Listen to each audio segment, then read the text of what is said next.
সরকারি কাজে বিদেশে থাকি, ছুটি নিয়ে দেশে ফিরছি। সাঁওতাল পরগনার যে জায়গায় আমার কর্মস্থল ছিল, সেখান থেকে রেল স্টেশনে যেতে হলে প্রায় ৩০ মাইলেরও ওপর পথ পার হতে হবে। পাহাড়ি পথ, এক এক মাইল হচ্ছে ২-৩ মাইলের ধাক্কা। তার উপরে রাতের বেলায় পথে বাঘ ভাল্লুকের সঙ্গেও আলাপ হওয়ার সম্ভাবনা কম নয়। সকালবেলায় বেরুলেও মাঝপথে সন্ধ্যা হবেই, তখন একটা আশ্রয়ের দরকার।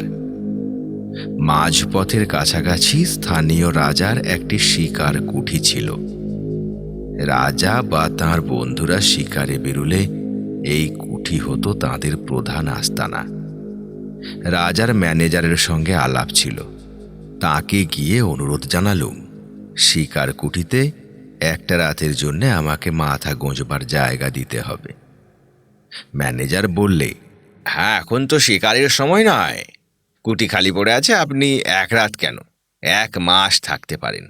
এখানকার পুলিশ সুপারিনটেন্ডেন্ট টেলর সাহেবও আজ রাতটা এখানে বিশ্রাম করবেন। কুঠিতে আরও ঘর আছে, আপনার থাকবার অসুবিধা হবে না। কিন্তু কিন্তু কি? কিন্তু আপনি সেখানে রাত কাটাতে পারবেন কি? কেন পারবো না? লোকের মুখে শুনি কুঠিতে নাকি অপদেবতার ভয় আছে। অপদেবতা? হ্যাঁ, অপদেবতা ছাড়া আর কি বলবো। কুটির পাশেই শালবনের ভেতর সাঁওতালদের এক ভুতুড়ে দেবতা আছে। সেই দেবতা নাকি ভূতের রাজা। তার ভয়ে সাঁওতালরা পর্যন্ত সন্ধ্যার পর ও পাড়া মারায় না। তারা বলে তাদের দেবতা নাকি রাতের বেলায় কুঠির ভেতর ঘুমোতে আসে। বেশ তো, মানুষ হয়ে দেবতার সঙ্গে রাত্রিবাস করব, এটা তো মস্ত পুণ্যের কথা। আমি রাজি। আমি অবশ্য ওসব ছেলে মানুষের কথাই ততটা বিশ্বাস করি না, তবু তো বলা যায় না। যথাসময়ে ডুলিতে চড়ে রওনা হয়ে সন্ধ্যার কিছু আগেই শিকার কুঠিতে পৌঁছলুম। ডুলি বেয়ারারা বলে গেল মাইল ৩ তফাতে একটা গাঁয়ে গিয়ে তারা আজকের রাতটা কাটাবে, কাল সকালে আবার ডুলি নিয়ে আসবে। কুঠির বারান্দার একখানা বেতের চেয়ারে বসে টেলর সাহেব তামাকের পাইপ টানছিলেন।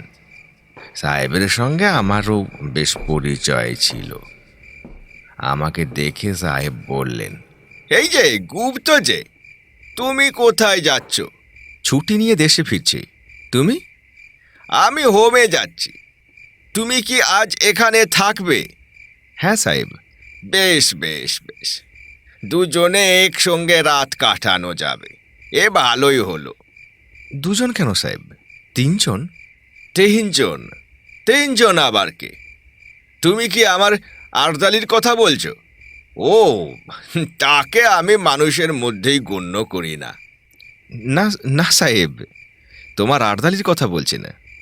তবে কি কুটির দরওয়ানের কথা ভাবছো? না, সে তো রাত্রে এখানে থাকে না।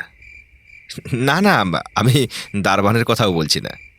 তুমি কি শোনোনি সাহেব, সাঁওতালদের এক দেবতা রাত্রে আমাদের সঙ্গী হতে পারেন? টেলর হেসে বললে, হো হো হো হো হো, শুনেছি বটে।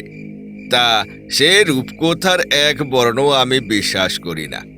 তুমি করো নাকি? করলে একলা এখানে রাত কাটাতে আসি। টেলর পাইপে ৩-৪টে টান মেরে বললে, দেখো গুপ্ত, সাঁওতালদের এই দেবতাটিকে আমি দেখেছি। এমন বিভৎস দেবতা পৃথিবীতে আর দুটি নেই। তাকে দেখে আমার ভারী পছন্দ হয়েছে। I like it. পছন্দ হয়েছে? হ্যাঁ, তাই ঠিক করেছি কাল যাবার সময়ে তাকে আমি সঙ্গে করে নিয়ে যাব। ইংল্যান্ডে আমার বাড়ির বৈঠকখানায় তাকে সাজিয়ে রেখে দেব। আমার বন্ধুরা তাকে দেখলে খুব তারিফ করবেন। আমি হেসে পড়লুম, তাহলে বোঝা যাচ্ছে কাল থেকে দেবতা আর কুঠির ভেতরে শুতে আসবেন না। তবে এই বেলা তাকে একবার দর্শন করে আসি। তার আড্ডা কোথায়? টেলর আঙুল দিয়ে দেখিয়ে বললে, ওই যে ওইখানে, মিনিট খানেকের পথ। পায়ে পায়ে এগিয়ে গেলুম। কুঠির পাশেই অনেকগুলো শাল গাছ দল বেঁধে দাঁড়িয়ে আছে। তাদের ছায়ায় একটা পাথরের ঢিবির উপরে মানুষের মতো উঁচু একটা মূর্তিকে দেখতে পেলুম। মূর্তিটা রং করা কাঠের। তার দেহ মাপে মানুষের মতন বটে, কিন্তু তার মুখ দানবের মতো প্রকাণ্ড। আর সে মুখের ভাব কি ভয়ঙ্কর! দেখলেই বুকের কাছটা ছ্যাঁত ছ্যাঁত করতে থাকে। মাথার চুলগুলো সাপের মতন ঝুলছে, কান দুটো হাতির মতন, মুখখানা খানিক সিংহ আর খানিক ভাল্লুকের মতন।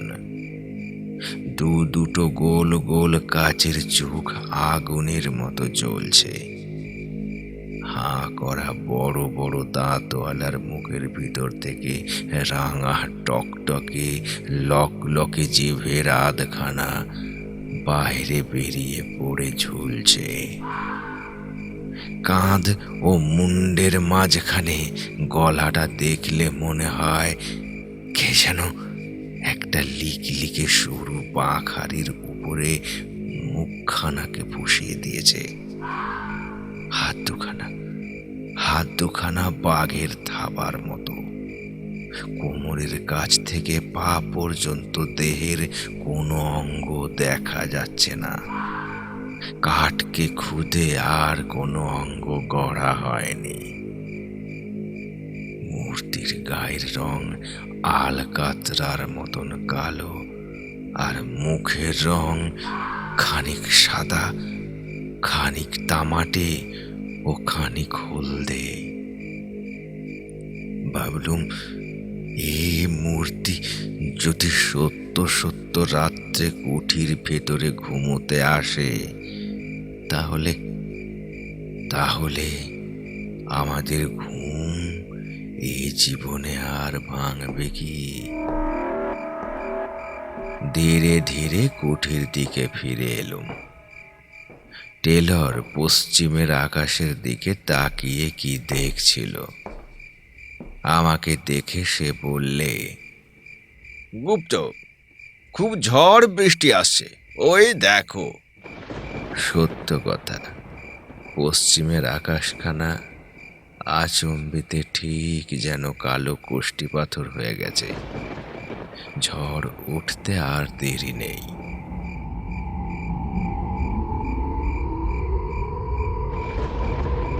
ঝড় এসে সমস্ত অরণ্যকে জাগিয়ে দিয়ে গেছে। এখন বৃষ্টি পড়ছে মুষলধারে। আগে ডিনার খেয়েছি, অনেক রাত। টেলরের নিমন্ত্রণ নিয়ে তার সঙ্গে গল্প করতে করতে অনেকক্ষণ আগে ডিনার খেয়েছি। এখন টেলর তার ঘরে হয়তো দিব্যি আরামে নিদ্রা যাচ্ছে, কিন্তু আমার চোখে ঘুম নেই। ভূত টুত কিছু মানি না, তবু কেন জানি না মনটা কেমন খুঁতখুত করছে। রাজার সেই ম্যানেজারের কথাগুলো আর সাঁওতালি দেবতার সেই ভয়ানক মুখখানা মনের ভেতর দিয়ে ক্রমাগত আনাগোনা করছে। যত তাদের ভুলবার চেষ্টা করি, আজে বাজে নানান কথা ভেবে, তত তারা মনের উপরে চেপে বসে, নরম মাটির উপরে ভারী পায়ের দাগের মতো। বাইরে বৃষ্টি ঝরছে, ঝমঝম রমরম। মাঝে মাঝে ঝোড়ো দমকা হাওয়া হা হা হা হা করে উঠছে, যেন কোনো আহত আত্মার কান্না। চারিদিক থেকে বনের গাছপালাগুলো মর মর মর মর করে যেন কোনো শত্রুকে অভিশাপ দিচ্ছে।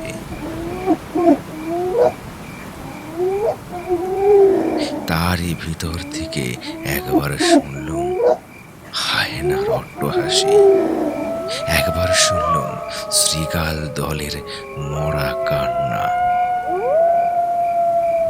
একবার শুনলুম বাঘের গর্জন।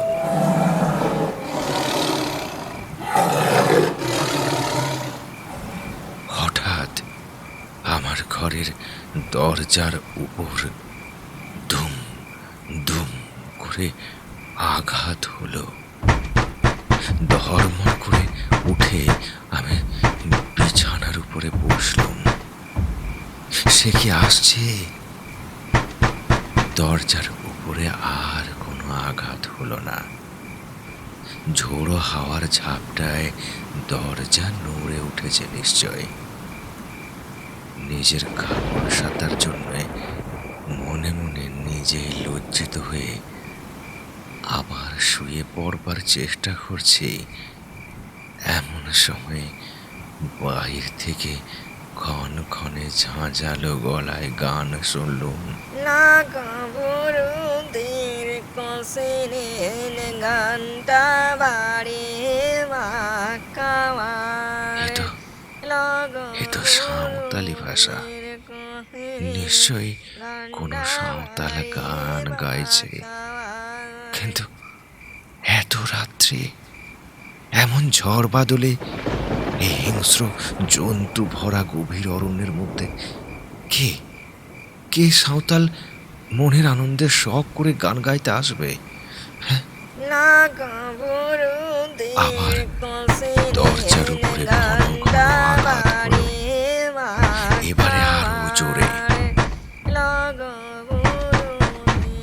আমার সমস্ত শরীর রোমাঞ্চিত হয়ে উঠল। এই তো ঝড়ের ধাক্কা নয়, এই যে সত্য সত্যই কি দরজা ঠেলছে আর ঠেলছে। তবে কি সে এসেছে? তবে কি সে এখানে ঘুমোতে এসেছে? আবার গান শুনলুম। এবারে আমার কাছে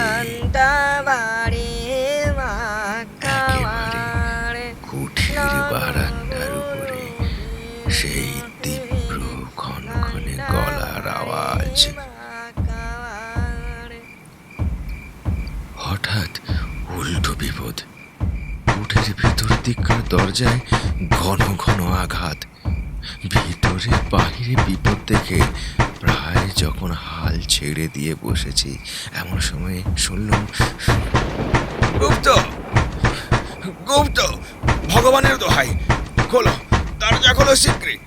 গুপ্ত, গুপ্ত, গুপ্ত, ভগবানের দোহাই খোলো, খোলো, দরজা খোলো শিগগির। গুপ্ত।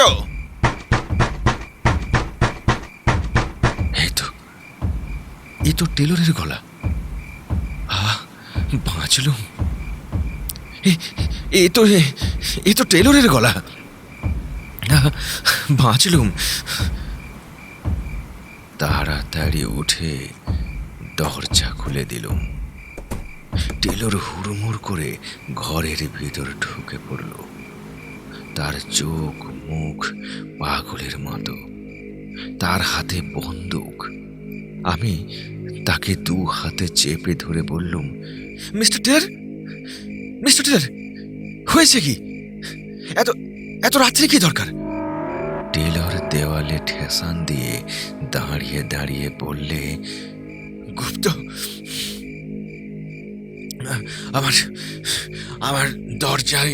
আমার দরজায় ক্রমাগত কে লাথি মারছে আর গান গাইছে।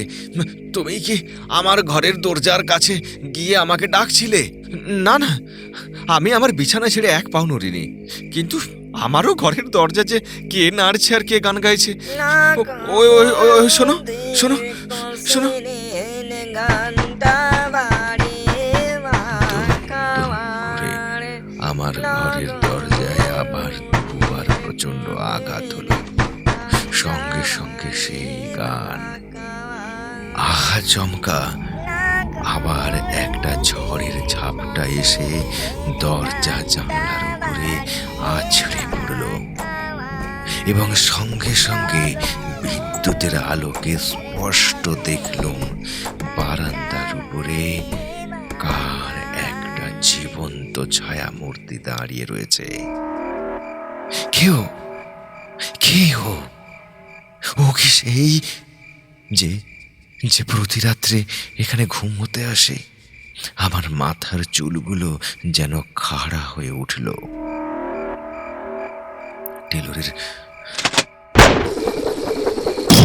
টেলরের বন্দুক দ্রুম করে গর্জে উঠল।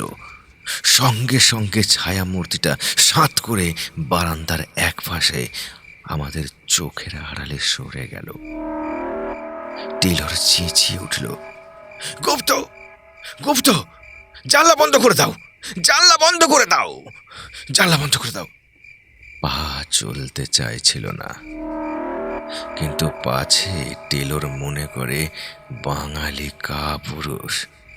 সেই ভয়ে নিজের সমস্ত দুর্বলতাকে দমন করে আমি জানলার পাল্লা দুটো আবার বন্ধ করে দিলুম।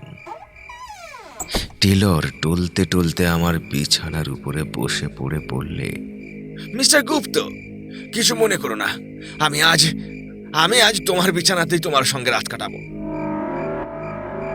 বাইরে আবার কে গান গাইলেন।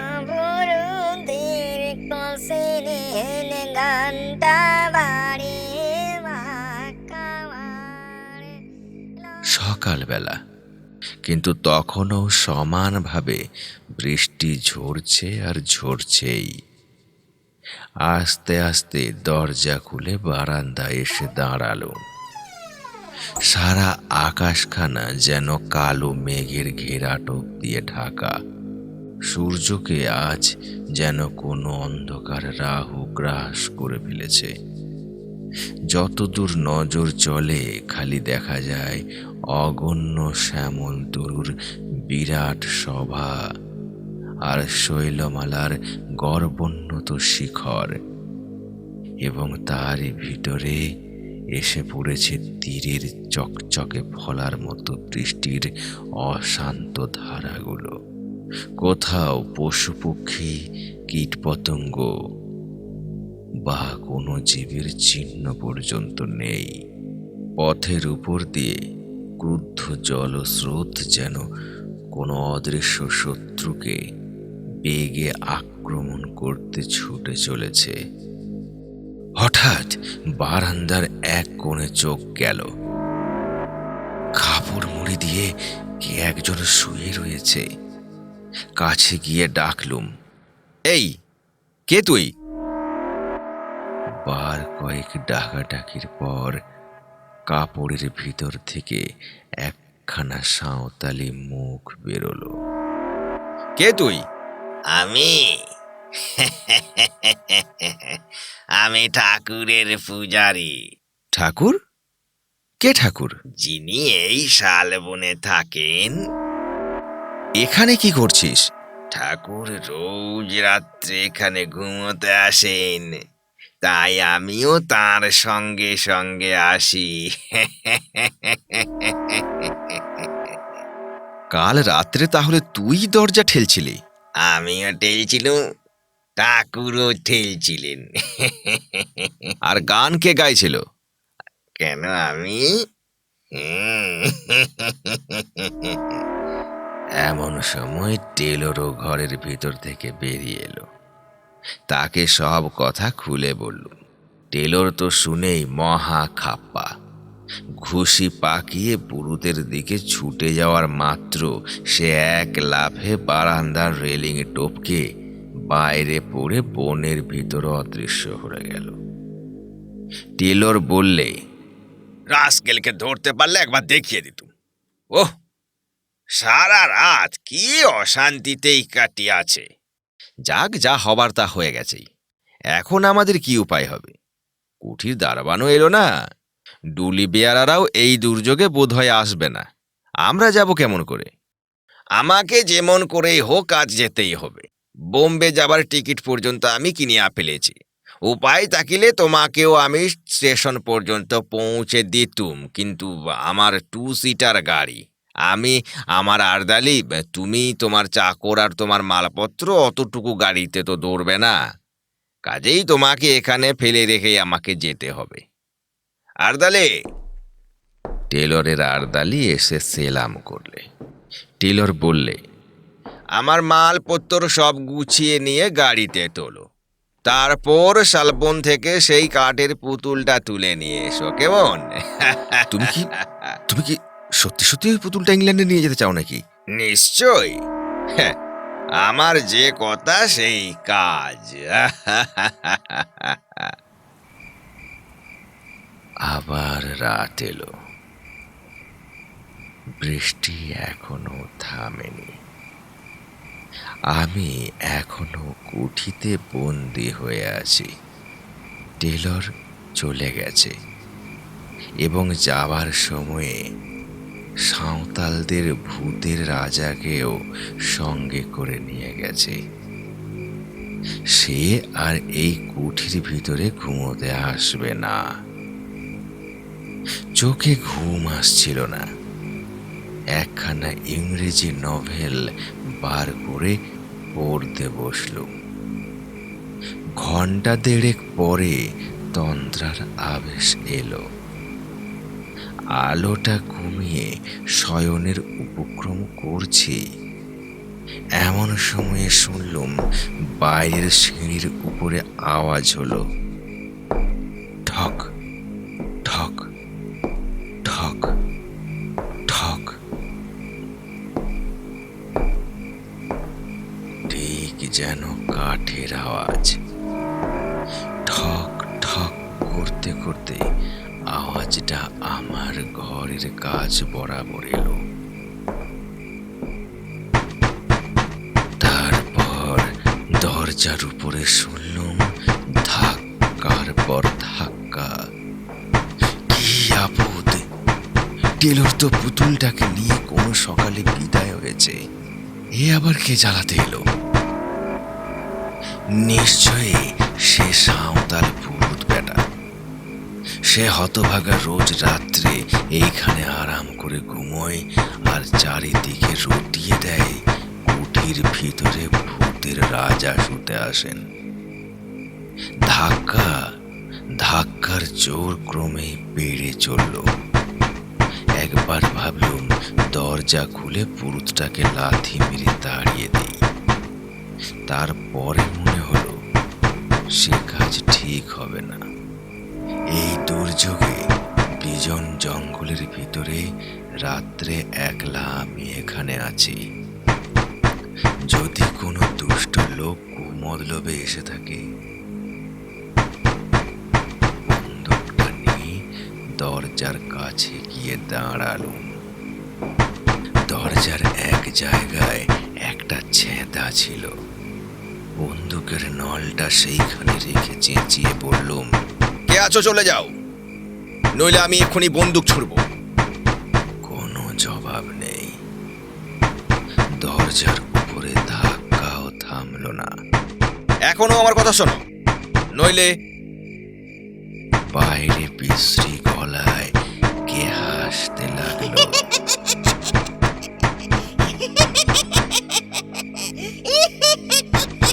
আমি বন্দুকের ঘোড়া টিপলুম।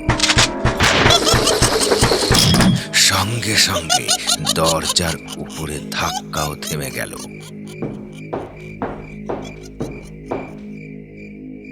ঠক ঠক করে একটা আওয়াজ ঘরের কাছ থেকে দূরে সরে যেতে লাগলো।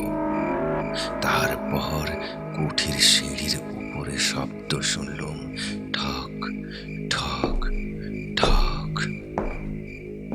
খানিক পরে অনেক দূর থেকে আবার সেই বিশ্রী হাসি শোনা গেল।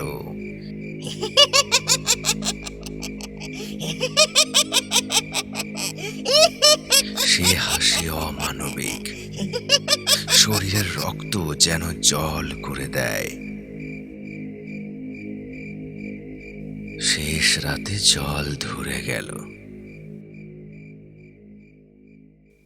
সকালে দরজা খুলতেই কাঁচা সোনার মতন কচি রোদ এসে ঘরখানা যেন হাসিতে ভরিয়ে তুলল। রোদ দেখে মনটা খুশি হয়ে উঠল। বারান্দায় বেরিয়েই দেখি এক কোণে কাপড় মুড়ি দিয়ে কে শুয়ে রয়েছে। তেড়ে গিয়ে মারলুম তাকে এক ধাক্কা। ধর্মর করে সে উঠে বসে, সেই সাঁওতাল পুরুতটা। ক্রুদ্ধ স্বরে বললুম, কাল আবার কি করতে এসেছিলি এখানে? ভারী চালাকি পেয়েছিস না? লোকটার মুখের ভাব একটু বদলালো না।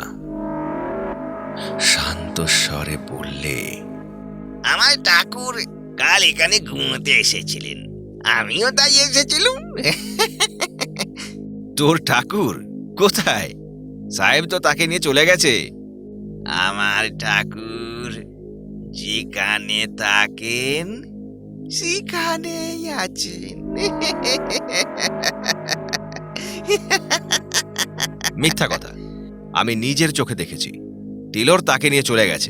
আমার ঠাকুর যেখানে থাকেন সেখানেই আছেন। সেখানেই আছেন। কুঠি থেকে বেরিয়ে পড়ে ছুটে পাশের শালবনে গিয়ে হাজির হলুম।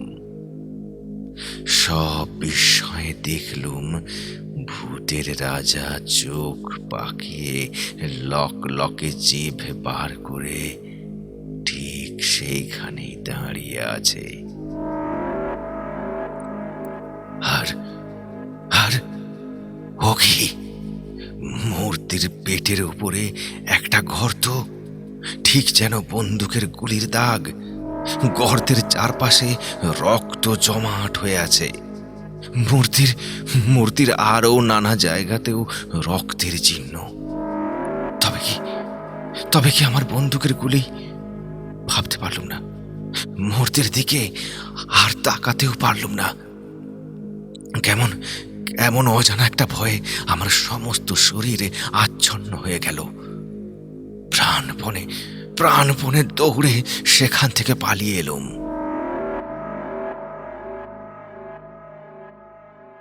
কলকাতায়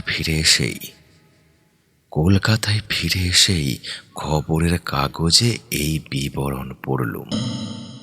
সাঁওতাল পরগনার police superintendent mister J Taylor কর্ম হইতে অবসর লইয়া বিলাতে যাইতেছিলেন, কিন্তু পথের মধ্যে এক বিপদে পড়িয়া খুব সম্ভব তিনি প্রাণ হারাইয়াছেন। স্থানীয় জঙ্গলের ভিতরে তার মোটর গাড়ি পাওয়া গিয়াছে। মোটরের উপরে, ভিতরে ও চারিপাশে রক্তের দাগ, কিন্তু মিস্টার টেলর ও তার আর্দালির কোনোই সন্ধান পাওয়া যাইতেছে না।